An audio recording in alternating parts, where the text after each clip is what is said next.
work on. Yeah, you have quite a journey. You brought up, what's his name, Jean-Luc Ponty. Mm-hmm. And I was under the understanding that he pioneered the use of the 5-string electric guitar. Matter of fact, electric guitars with the lower C string. You play, do you play electro, acoustic, or electric violin?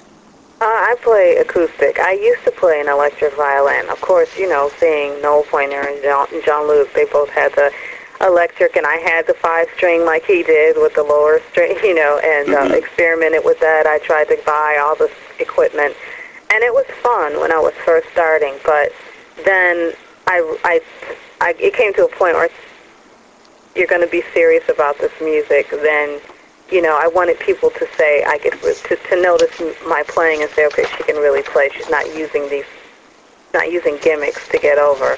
Right. So I wanted to strip all of that away and just really try and dig into the music and understand the language and play. And then I really love the sound of an acoustic violin versus the electric. For me, when I hear recordings of people playing, if they're playing electric, the first thing I usually say is, oh, that's a Barkasberry, or that's a such and such violin, before I can say, oh, that's so-and-so playing.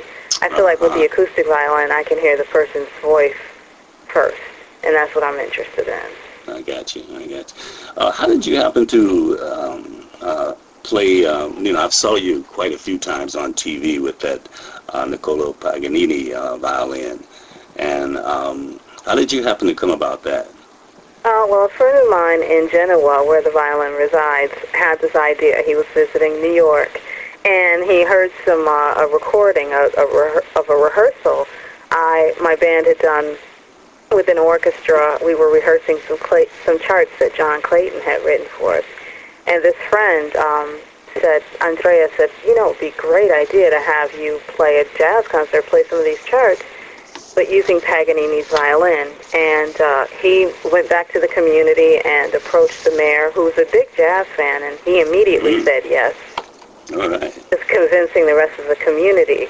And some of them were uptight about it and didn't want it to happen because they felt that playing jazz on this instrument would devalue the instrument some type of way. So at first I was really taken aback and angry that people could be so ignorant, but I think it was really important that people voice that and that we could talk about it and I could educate them. And educating them really was through them coming and seeing the concert and hearing the music and seeing that music is music. There's only two kinds, good and bad. And I respected the violin. I wasn't going to do anything. I wasn't going to bash it on the floor, but sometimes when people don't know about something, whether it's music, or about another culture of people or whatever, and sometimes we don't take the time to see what is this about, we just make a judgment based on something we've heard or hearsay. And that's what happened. But once they came to the concert and saw, okay, this is great music, and she respects the instrument, everybody totally calmed down. And then they allowed me to record Paganini After a Dream with the violin as well. I must have that. I'm sorry? I must have that. Paganini After a Dream. I have to hear that. I haven't heard that, but I would love to hear it. Regina, speaking of your music, we're going to talk about Reverse Thread now. Okay. This seemed like it was a challenging project, and first of all, how did it all get started? Well, this project is something I've wanted to do for many years.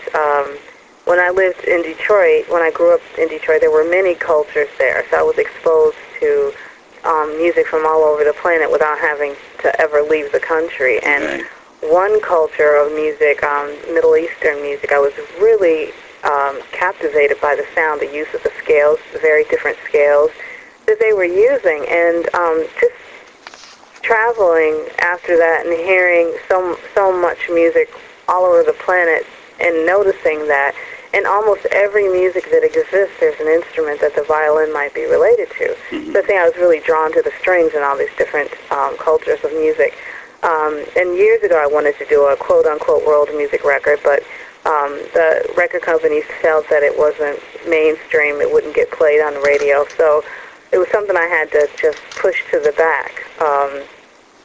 And then I received a MacArthur grant about 5 years ago, and so with that grant, I decided that I was going to put together a record the way I wanted to, record the tunes I wanted to, and not have anybody, have any say. So I just wanted to do it exactly the way I wanted to. Mm-hmm. And it took so many twists and turns, reverse thread. It started off at first it was going to be more music that focused on Middle Eastern sounds. Then it was going to be music of black composers from around the planet, and then it was a long journey. Wow. And in collecting the music and researching, when I looked at the list of tunes I had chosen, they were mostly they were tunes either from the continent of Africa or music that had been influenced by music of Africa. And so I just went with it. I decided to let the music guide me instead of me trying to force what I was going to do. And I put a band together, and we just started trying to play some of these tunes and come up with arrangements. And some we found some of the tunes didn't work, some did. Some of the instrumentation wasn't working, so since I wasn't in any rush, I gave myself a chance. It gave me the chance to play the music live in front of people just to see how audiences would react, and to go from there, to keep really working on it and give us a chance to really get comfortable with the music. The thing about the music on Reverse Thread is these tunes are so beautiful and uplifting, and a lot of them are life lessons, and they're simple, but sometimes the things that are so simple are the most difficult to play.